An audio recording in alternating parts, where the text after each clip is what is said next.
1번에 보시면 몇 페이지면 13페이지죠? 확인 문제가 있어요. 13페이지. 놀랍게도. 그냥 정답만 확인하고 지나갈게요. 뭐 크게 어려운 내용들은 아니니까. 그래서 여기 보시면 1번에 3번이죠. 오물석 풍경과 현실의 모습을 동일시하고 있다. 당연히 동일시하지 않아요. 객관하고 있다라고 해야 맞는 얘기가 되겠고요. 자, 2번에 5번이고요. 뭐 크게 어렵지 않고 넘어갑시다. 3번에 5번이 되겠네요. 그죠? 넘어가고요. 4번은 우물이겠죠? 넘어갑시다. 다 설명했던 것들이니까 정답 확인만 한다고 생각하시면 되고요. 자, 그 다음에 넘어가서 자, 1번 화자의 중심을 이 시를 이해하였을 때 적절하지 않은 것이라고 했습니다. 그래서 여기도 뭐 정답 확인 바로 해보죠. 정답은 2번입니다. 그죠? 이미 지나간 자신의 삶에 대한 회한이라고 했는데요. 이미 지나간 자신의 삶 중에 특히 뭐가 순수했던 자신의 모습을 발견하면서 오히려 갈등을 해소하고 있잖아요. 긍정적인 면이기 때문에 회환이라는 어떤 후회 이런 부정적인 감정하고는 좀 거리가 멀다 이렇게 보시면 되겠고요. 자, 그러면 2번 이 시의 표현상 특징 굉장히 자주 나오는 문제 유형이죠. 정답은 4번입니다. 우물속 풍경과 현실의 모습을 대조하고 있다. 그리고 세상을 전개하고 있다. 이연과 이변에 대한 설명이 되겠어요. 자, 그다음 3번 넘어가 보도록 하죠. 역시 다양한 해석에 대한 문제가 되겠고요. 정답은 2번이 되겠죠. 사나이가 성찰을 통해 내적 갈등을 극복하는 과정을 보면서 나 역시도 나 자신을 돌아보고 반성하자는 교훈을 얻었어. 이건 D에 해당이 되는 효용학적 관점이 되겠습니다. 자, 그 다음 넘어가서 자, 4번입니다. 타당한 근거를 들어 이 시를 이해하자라고 얘기를 했고요. 정답은 5번이죠. 그래서 외딴 우물을 찾아가서 그 안을 들여다보는 것, 이게 바로 성찰의 과정이다 라는 거 볼 수가 있겠습니다. 뭐 나머지는 뭐 크게 했던 얘기 또 하게 되니까 넘어가도록 하고요. 자, 그 다음에 6번. 자, 이거는 좀 천천히 가보죠. 자, 기억에 대한 설명이다 라고 했을 때 기억이 뭐예요? 어디에서 젖어있니? 기억. 하늘.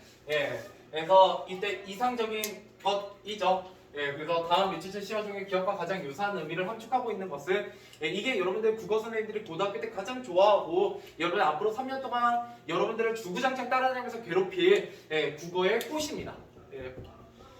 그래서 배우지 않았던 다양한 작품의 구절들을 인용해가지고 물어보는 그래서 같은 태도나 같은 의미나 같은 정서 이런 것들을 물어보는 문제고요.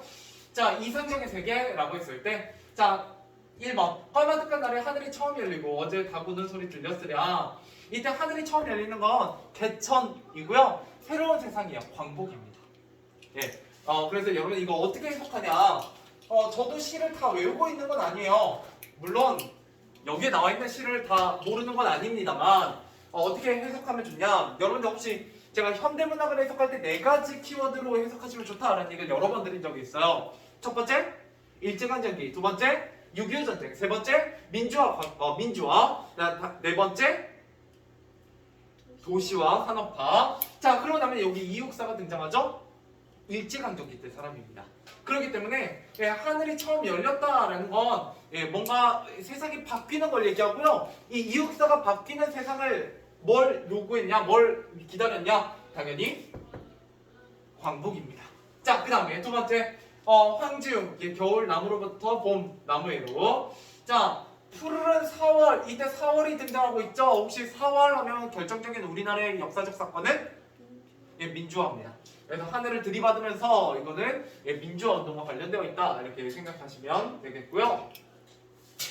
자, 그 다음에 3번 샤갈의 마을에 내리는 눈이랑 김춘수의 눈이고요. 자, 눈은 수천 수만의 날개 달고 하늘에서 내려왔어요. 이러면 이상적인 세계인데 그 이상적인 세계에서 내려오는 걸 얘기하고 있지는 않겠죠. 그래서 이때 하늘에서 내려온 눈은 뭐다? 어떤 마을, 아주 낮은 곳까지 내려가서 사람들의 위로와 위안을 주는 그런 존재들을 눈으로 표현하고 있는 거고요. 그렇기 때문에 이상적인 세계하고는 좀 거리가 멉니다. 자, 4번 누가 누군가를 용서한다는데 한낮에 장작불 타듯 저녁 하늘이 번지더니 이때 하늘은 그냥 시간적 배경의 하늘입니다. 예, 그래서 붉게 노을이 지어 있는 하늘이고요. 자, 마지막 5번입니다. 잘 안 보이실 것 같은데. 자, 5번을 보면 자, 산호도 섬나 없는 저 하늘로 나를 밀어 올려다오 라고 얘기하고 있어. 이건 서정주의 춘향의 말이라는 작품이고요. 이때 춘향의 말이 중요한데 춘향이 뭘 타고 있어요? 광안로에서 그네 타죠. 그래서 그래서 그네를 타면 어때요? 하늘로 밀어 올라가잖아요. 근데 여기에서 나를 밀어 올려다오라고 얘기하고 있잖아요. 그죠? 누구에게 얘기하겠어요? 향단한테 얘기하겠죠? 이때 하늘은 뭐예요? 내가 닿고 싶은 공간이죠. 그죠? 그래서 얘가 제일 뭐랑 가깝다? 이상적인 세계랑 가깝다라는 거예요. 정답은 5번입니다. 근데 여기에 근액이기 때문에 그 이상적 세계에 도달하고자 하나 도달한다 못한다? 못하는 한계점도 보여주고 있는 내용이기도 해요. 그렇게 해석을 합니다. 너무 자세하게 가진 않고요. 이렇게만 하고 넘어갈게요. 자, 마지막 7번입니다. 5번에 몇 번이에요? 5번? 네, 5번. 네. 5번에 5번? 이게 5번이지. 아, 5번? 아, 5번 안 했구나. 5번에 5번이요. 내적 갈등을 해소하는 부분 당연히 끝부분이 되겠죠. 그 다음에 6번에 5번이었고요. 자, 마지막 7번. 얘도 그냥 바로 갈까? 또. 자, 7번에 4번이에요.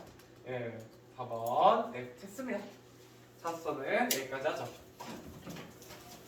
자, 그 다음 넘어가서 여러분들 숙제를 좀 드리고 일단은 자화상은 좀 중요하기 때문에 얘까지는 문제를 좀 드리도록 하겠습니다. 20문제짜리고요. 여기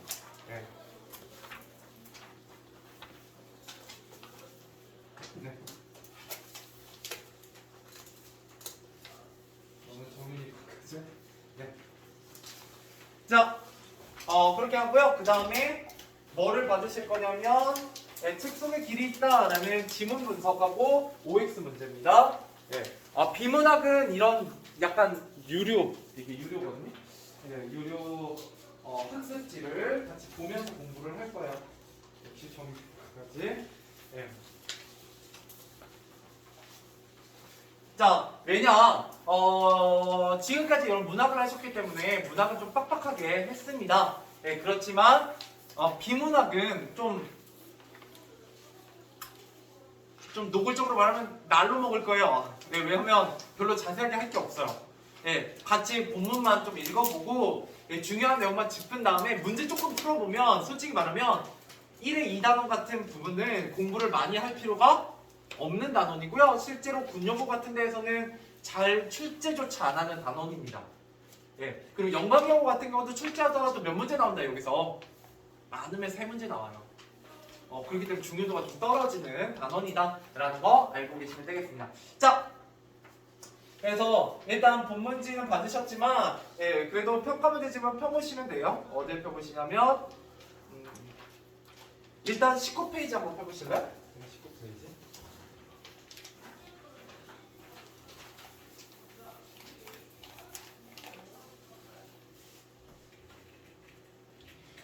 자, 저랑 같이 본문 한번 살펴보도록 하겠습니다.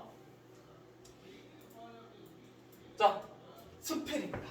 그죠? 일단 기본적으로 수필이기 때문에 수필의 특징만 알고 계시면 되죠.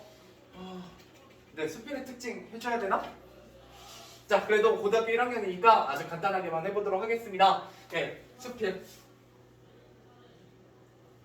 자, 여러분 일단 수필은 기본적으로 뭐를 쓰는 글이다? 작가의 글쓴이의 경험을 쓰는 글이요. 경험을 쓰는 글이다. 이렇게 보시면 되겠고요. 자, 특징 몇 가지 있죠? 첫 번째, 수필. 어떻게 쓰는 글이다? 형식이 정해져 있다, 안 정해져 있다? 안 정해져 있다. 자유로운 형식. 이 특징이고요. 두 번째, 자, 자유로운 형식의 글이다 보니까 누구나 쓸 수 있다, 없다? 누구나 쓸 수 있다. 비전문적 글, 비전문가의 글.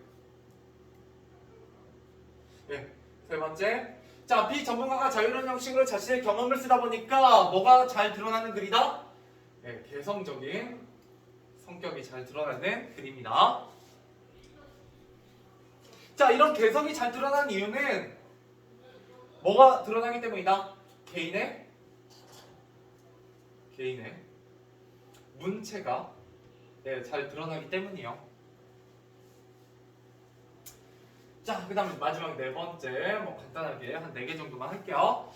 자, 그렇게 하다 보니까 자신의 경험을 의미 있으면 뭐든지 써도 되기 때문에 굉장히 다양한 소재로 글을 쓸 수가 있고요. 이런 거 우리가 뭐라고 얘기하냐면 신변 잡기적인 글이다 이렇게 얘기하기도 합니다. 그래서 수필은 아주 기본적인 내용이고요. 이런 중학교 때 이미 다 하셨던 내용이지만 그래도 고등학교 1학년 올라오셔서 첫 수필이니까요. 한번 간단하게 얘기해 드렸습니다. 실제로 수필에 대한 내용은 언제 나오게 되냐면 여러분들 나중에 대단원 3단원의 4에 가게 되시면 반통의 물이라는 수필 작품이 있어요. 이 반통의 물이라는 작품에 가게 되시면 얘가 수필인데 우리가 이제 앞으로 수필을 뭐라고도 배울 거냐면 그 수필을 교술갈래라고 부르거든요. 나중에 그래서 시를 서정갈래, 그 다음에 소설을 서사갈래, 그 다음에 희곡이나 시나리오를 극갈래, 그 다음에 수필을 교술갈래라고 부르고요. 재작년에 이 교술이라는 단어가 군요고 기출문제로 나온 적이 있습니다. 그런데 보통 1회 2단원에서 다룬 내용은 아니고 3회 4단원에 가서 다룬 내용이니까 이때 가서 좀 더 자세하게 설명해 드리도록 할게요.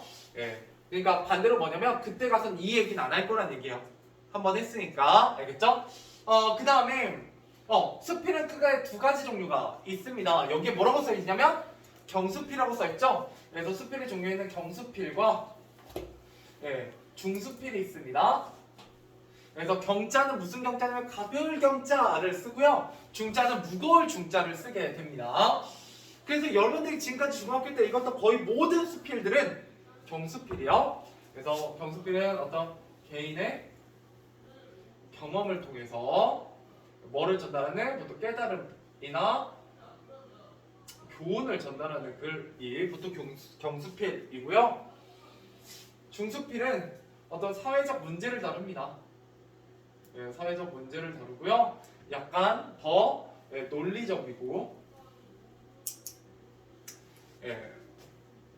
좀 주관적인 그런 글이 됩니다. 약간 뭐랑 비슷하면 주장하는 글하고 되게 비슷해요.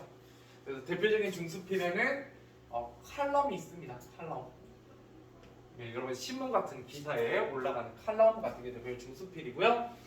이런 얘기를 혹시 학교에서 하게 되시면 한 번 더 좀 주의 깊게 보시고요. 안 하고 넘어가면 개꿀이다 하고 그냥 지나가시면 됩니다. 시험에 안 나온 내용이니까.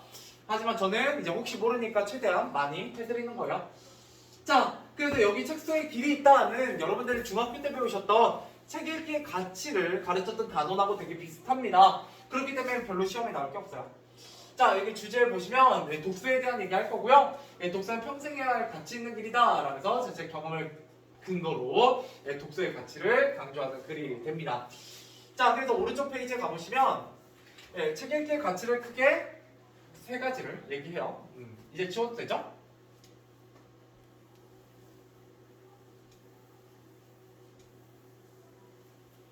자, 책 읽기의 가치 보시면 자, 청소년에 늘 모자람을 느꼈는데 뭐 책을 읽으면 다양한 사람들과 삶의 가치관에서 간접 경험하며 그래서 책이란 건 기본적으로 간접 경험이죠. 이걸 통해서 뭐를 채워나간다? 청소년기의 어떤 부족한 부분 우리가 사춘기, 청소년기라고 부르는 부분은 항상 뭔가 우리가 궁핍함, 뭔가 부족함을 느끼는 시기인데 그걸 뭐가 채워준다? 책 읽기가 채워준다. 왜? 책 읽기를 통해서 다양한 간접 경험을 할 수 있기 때문이다. 뭐 이런 얘기가 나와 있을 거고요.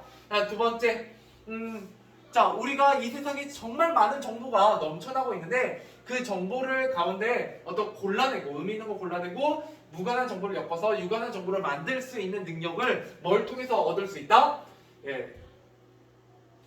책 읽기를 통해서 얻을 수 있다. 뭐 이런 얘기를 하게 될 겁니다. 정보에 대한 얘기.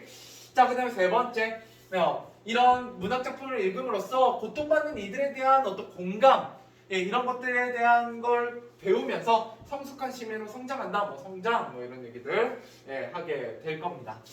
그 다음에 책 읽기의 중요성 해가지고 책을 읽으면 우리 눈에 덮여있는 비늘, 당연히 뭐겠어요? 편견이요. 이런 편견들이 벗어질 거다라는 거고, 또한 새로운 시야가 열리면서 우리가 좀 더 넓은 정신 세계를 가지게 될 거다. 그렇기 때문에 책 읽기가 중요하다. 뭐 이런 얘기를 하게 될 겁니다. 그 다음에 마지막으로는 발음과 독서 태도인데 시험에 딱 봐도 안 나오게 생겼죠? 그래서 안 할 겁니다. 넘어가도록 하죠. 자, 본문으로 가보도록 할게요. 자, 그래서 본문하기 전에요. 여러분들이 일단 제가 드렸던 유료 학습지가 있어요. 이거를 공부하는 법을 좀 알려드릴게요. 저랑 같이 보시면, 자, 1번. 자, 실제로 재작년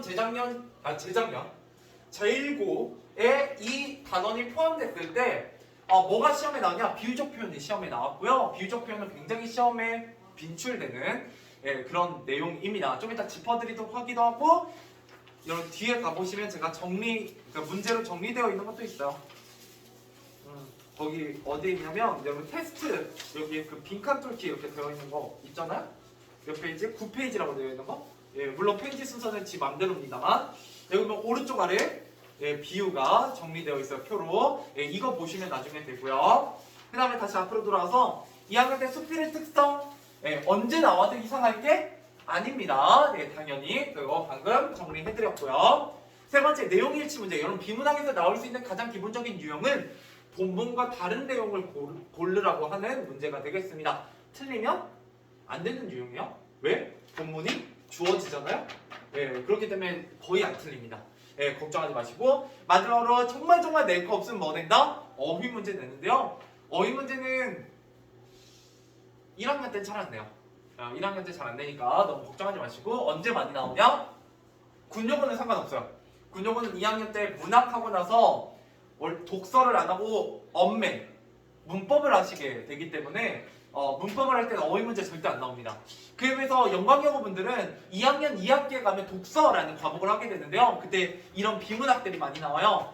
그러다 보면 선생님들이 낼 게 있다 없다 문제가 별로 없어요. 그럼 뭐 낸다? 틀리라고? 어휘 문제 좀 나옵니다. 나중에 또 얘기해드리고요. 자, 그러고 나면 여러분 밑에 가보면 빨간색으로 되어 있잖아요. 글자? 그게 중요한 내용이 되겠고요. 그냥 파란색으로 되어 있는 거는 그 설명이 됩니다. 시험에 나오는 포인트. 그리고 초록색으로 되어 있는 건 어떻게 출제가 되는지에 대한 자세한 설명이 돼요. 그래서 제가 이걸 중심으로 실제로 해드리도록 할 거니까요. 한번 이걸로 보셔도 상관없어요. 본책으로 보셔도 상관없고 이걸로 보셔도 상관없습니다. 저는 일단 이걸로 할 거니까. 자, 지문 가보도록 하겠습니다. 자, 책하면 가장 먼저 어린 시절이 떠오릅니다. 이러면서 글의 시작을 뭘 통해서 글쓴이의 경험을 통해서 시작하고 있다라는 거 볼 수가 있고요. 거기에 보시면 초록색 글씨에 뭐라고 되어 있냐? 서술상 특징을 물어보는 문제가 자주 출제된다라는 내용이 나와 있어요. 실제로 비문학은 서술상 특징을 물어보는 문제가 아주 기본 유형이 되거든요. 그래서 여기서는 독자의 흥미를 유발하기 위해 글쓴이의 직접적인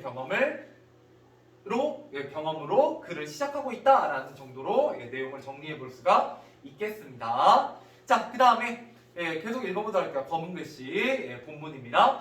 자, 우리 가족이 새들어 살던 집은 앵두나무로 울타리가 쳐져 있고 집 뒤 언덕을 조금만 올라가면 남춘천역이 바라 보였습니다. 외로울 때에는 그곳에 올라가 서울 가는 기차를 바라보던 기억도 납니다. 그 시절 소양강은 얼마나 아름다웠는지 푸른 강줄기를 따라 한밤, 이건 어휘 문제 때문에 되어 있는 거니까 넘어가고요.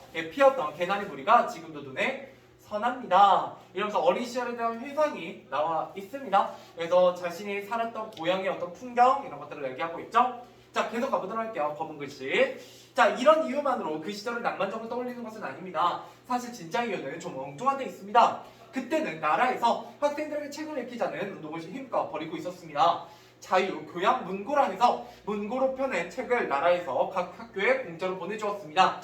그냥 주기만 하면 읽지 않을 테니까 특별한 반을 꾸려 선생님이 지도해 주셨습니다. 학생들은 수업이 끝나면 책 따로 모여 책을 읽고 독후감을 써내고는 집으로 돌아갔죠. 다른 친구들은 귀찮아했을 수도 있었겠지만 저는 그 시간이 얼마나 행복했는지 모릅니다. 왜요? 책 읽는 걸 즐거워했기 때문입니다. 자, 그 다음에 파란 글씨, 초록 글씨 다 넘어가고 다시 검은 글씨. 자, 그 경험을 통해 책 읽기는 저희 유년 시절에 기쁨과 격려, 흥분과 위안, 황홀과 행복이라는 느낌으로 뿌리내렸습니다. 그때 책을 읽지 않았더라면 저는 무엇으로 위안을 얻었을까요? 예, 그래서 질문을 통해서 그래서 독자를 환기시키고 있어요. 예, 그래서 서술적 특징이라고 초록 글씨로 써있는 거고요. 넘어갑시다. 검은 글씨. 자, 전학을 간 곳이라 친구도 별로 없고 경제적으로 넉넉지 않아 위축되어 있던 그때 책 읽기야말로 저의 결핍을 충족해주던 그 무엇이었습니다. 아, 책 읽기의 첫 번째 가치죠. 책 읽기를 통해서 나는 뭐 했다? 청소년기에 어떤 궁핍함을 채웠다라는 거예요. 결핍을 채웠다라는 겁니다. 자, 넘어가도록 하죠.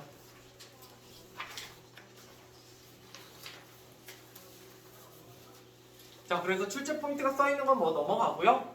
예. 너무 복잡하면 본문으로 보셔도 상관없어요. 20페이지로 보셔도. 자, 지금은 어렵게 어린 시절을 보내는 사람들이 과거보단 적어 보입니다. 그래서 과거와 현재의 대비가 나와 있고요. 계속 읽어볼게요. 자, 그런 측면에서 제가 책 읽기에서 느꼈던 감정, 긍정적인 감정들이겠죠. 파란 글씨에 나와 있는 요즘 젊은이들이 경험할 일은 드물 것 같습니다. 그렇지만 변하지 않는 것이 하나 있습니다. 어떤 시대나 예민한 청소년기에는 늘 모자람을 느낀다는 겁니다. 아까부터 결핍에 대한 얘기가 계속 이어지고 있죠. 자, 그래서 과거와 현재의 책 읽기 환경은 다르지만 뭐는 같다? 결핍이라는 점은 같다 라는 거예요. 근데 그 결핍을 뭐를 통해서 채울 수 있다는 거예요? 책 읽기를 통해서 채울 수 있다는 얘기죠. 그래서 초록색 글씨 쫙 넘어가면 다시 아무리라고 시작합니다. 검은 글씨. 자, 아무리 세상이 청소년을 향해 새로운 것을 쏟아내어도 비어있고 부족한 것이 있게 마련입니다. 그래서 외로운 것이죠. 그 결핍이 외로움으로 이어진다라는 거고요. 넘어갑시다. 초록 글씨는. 자, 그러나 그 모자람을 채워나간다면 스스로가 충만해집니다. 자신감도 생기고 미래에 대한 전망도 얻게 됩니다. 그렇게 되려면, 그죠? 그런 결핍을 채우려면, 모자람을 채우려면 어떻게 해야 할까요? 저는 책 읽기가 다 해답이라고 생각합니다. 파란 글씨 넘어가고요. 청소년들은 책을 읽으며 그 안에 담긴 다양한 사람의 삶과 가치관을 간접적으로 경험할 수 있습니다. 왜 결핍을 채울 수 있냐? 책 읽기를 통해서 뭘 할 수 있기 때문에? 간접 경험을 할 수 있기 때문이다. 이 간접 경험이라는 키워드가 굉장히 자주 반복이 될 겁니다. 자, 그래서 여러분 그 초록 글씨 좀 읽어볼게요. 별표하고 보시면 두 문장을 묻고 답하는 방식. 자, 동그라미 쳐세요. 즉 뭐다? 문답법이다. 이게 서술 방식입니다. 자기가 묻고 자기가 대답하는 문답법.